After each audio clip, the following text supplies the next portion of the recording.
पीले दांत वाली बहू। रंजना कभी ब्रश नहीं करती थी। उसे कितनी बार उसके माँ बाप ने डांटा, लेकिन उसका कोई असर उस पर होता ही नहीं था, जिस कारण से उसके दांत पीले पीले हो जाते हैं। शादी के बाद अरे बहू, वैसे तो तुझ में कोई कमी नहीं है, पर तेरे दांत इतने पीले कैसे हैं बेटा? कैसे मतलब? कोई सर्जरी थोड़ी ना कराइए। वो तो क्या नाम, मैं ब्रश नहीं करती थी तो पीले हो गए। अब क्या करूं? आप कहें तो लाल करवा लूं या फिर काले? यार ये क्या है, क्यों माँ से लड़ रही हो? लड़ रही हूँ? अरे मैं लड़ रही हूँ या ये बोल रही है कि दांत पीले हैं, पीले। अरे तपस्या थोड़ी ना की है इन्हें पीले करने के लिए। बकायदा ब्रश नहीं किया है 20 साल तक, तब जाकर। छी, कैसी बात कर रही हो? ये उस वक्त तो पीले नहीं थे जब हम लोग तुम्हें देखने आए थे। अरे तब साफ करवा लिया होगा डेंटिस्ट के पास जाकर। अब देखो कैसे पीले पीले लग रहे हैं। रंजना सास की तरफ गुस्से से देखती है। फिर शुरू हो गई पीले पीले पीले। अरे पीले तो तब भी थे जब मेरे हाथ का रसगुल्ला उड़ा उड़ा कर खा रही थी और बोल रही थी, लड़की नहीं गुणों का खजाना दे रहे भाई साहब आप। खैर, अब वो लोग करते भी तो क्या करते, पीले दांत वाली बहू पल्ले पड़ी थी तो झेलना तो था ही। एक दिन कीर्तन में रंजना गाना गा रही थी।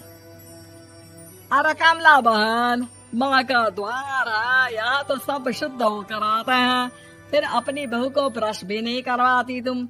दूर से पीले पीले दांत भक्ति में बाधा उत्पन्न कर रहे हैं। अरे कोई 2 साल के बच्चे थोड़ी ना लेकर आई हूँ मैं बहू बनाकर। अच्छी खासी लड़की है, अरे कैसे करवाऊं ब्रश? ये तो उसे खुद करना चाहिए ना। अब माँ बाप तो इसके जैसे तैसे निपटा दिए, ये नहीं सोचा कि सास कैसे संभालेगी।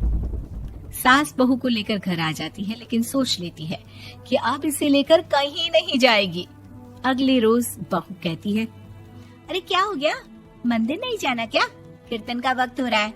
मेरी मधुर वाणी से कान्हा जी जागते हैं और सोते हैं। आप तो जानती है ना उनकी भक्ति में कितना मन लगता है मेरा। वो क्या है ना, तबीयत ठीक नहीं लग रही है मेरी, आराम करूंगी मैं। तबीयत ठीक नहीं लग रही? अभी तो मिथुन के गाने पर नाच रही थी आप, और अब बोल रही है कि तबीयत ठीक नहीं लग रही। अरे भक्ति में मन लगा लो सासू माँ, ऊपर जाना है, क्या मुंह दिखाओगी आप? हाँ? सास को बहू की बात पर गुस्सा आ जाता है। मैं क्या मुंह दिखाऊंगी, इसकी चिंता तो ना कर, समझी? अपने मुंह की चिंता कर, जो ये पीले पीले दांत लेकर हर जगह पहुंच जाती है। पता है लोग कितना मजाक बनाते हैं। ना जी ना, मैं नहीं जाना कहीं तेरे साथ। तो ये बात है, कोई ना, मत जाओ, मैं अपने कमरे में ही बैठकर भक्ति कर लूंगी। ऊपर वाला दांत थोड़ी ना देखता है, मन देखता है, भावना देखता है। और अरे बस बस, तू सब कुछ दिखा, बस ये सफेद चमकदार दांत ना दिखाना किसी को, है? जा यहाँ से। बहू को सास की बात का कोई फर्क नहीं पड़ता, वो तो जैसी थी वैसी ही रह जाती है। सुबह नहाकर किचन में खाना बनाना, फिर खाना खाना, कीर्तन भजन करना और सो जाना। एक दिन, माँ जी मैं सहेली के घर जा रही हूँ, शाम को लेट आऊंगी। हाँ हाँ तो जाना, मैंने कौन सा तेरी आरती करनी है घर पर बैठकर। रंजना सहेली के घर जाती है, जहाँ वो पार्टी में जाने की तैयारी कर रही होती है। अरे शिखा, कहाँ जाने की तैयारी कर रही है? मैं गलत वक्त पर आ गई क्या? अरे नहीं यार, उल्टा सही वक्त पर आई है। मैंने ये साड़ी और ज्वेलरी निकाली है यार, शाम को इनके ऑफिस की एक पार्टी में जाना है। बताना कैसा लग रहा है ये सब? नहीं यार, इस ड्रेस के साथ तो वो वाली ज्वेलरी अच्छी लगेगी। हाँ हाँ सही बोल रही है, मैंने ध्यान ही नहीं दिया। वैसे तो हमेशा से मस्त फैशन सेंस रखती है। तो बड़ा जाती होगी ना पति के साथ पार्टी में। रंजना कुछ नहीं बोलती, बस सोचती है कि यार काश ये बात सही हो जाती, पर मैं क्यों नहीं जाती पार्टी में? क्या इन लोगों की कोई पार्टी होती नहीं होगी? रंजना घर आती है और रात में पति से सवाल करती है, एक बात बताइए, आप मुझे किसी पार्टी में क्यों नहीं ले जाते? क्या आपके यहाँ ऑफिस में पार्टी नहीं होती? पति बेचारा क्या कहता कि दांत पीले हैं तुम्हारे इसलिए। अरे कोई पार्टी होती नहीं हम लोगों के ऑफिस में, तो कहाँ से लेकर जाऊं? और मार्केट, मॉल, कहीं वीकेंड घूमना, कहीं तो। अरे यार, सारे हफ्ते में एक छुट्टी मिलती है, तो सोचता हूँ कि आराम ही कर लूं। क्यों? रंजना मन मार के रह जाती है। पहले कभी सास के साथ मंदिर जाया करती थी, लेकिन वो भी सास ने ले जाना बंद कर दिया।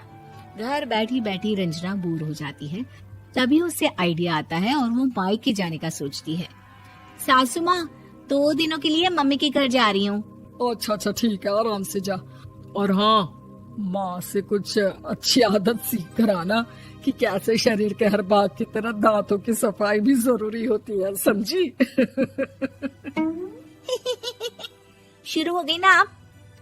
वो लोग आपकी तरह नहीं है कि छोटी छोटी बात का बतंगड़ बना दे। उन लोगों के लिए मैं मायने रखती हूँ, ना कि मेरे पीले पीले दांत। रंजना माँ को बिना बताए उन लोगों को सरप्राइज देती है, लेकिन जैसे ही वो दरवाजे पर पहुँचती है, अंदर देखती है कि घर वाले कहीं जा रहे होते हैं। अब माँ, काश रंजना दीदी के दांतों वाली प्रॉब्लम नहीं होती, तो वो भी हम लोगों के साथ चलती ना बुआ जी की बेटी की शादी में। हाँ बेटा, लेकिन अब उसे कौन समझाए कि उसको उसके पीले दांत नहीं दिखते, लेकिन उसके आसपास के लोगों को कितना एम्बैरेसिंग फील कराते हैं। मुझे तो कितनी बार उसके स्कूल की टीचर ने शिकायत की कि उसके साथ कोई लड़की बैठना भी नहीं चाहती, और ना ही कॉलेज में कोई उससे बात करना चाहता था। लेकिन पता नहीं क्यों उसे ये बात समझ में ही नहीं आती। कोई कमी नहीं है उस लड़की में, बस यही कि दांत पीले हैं।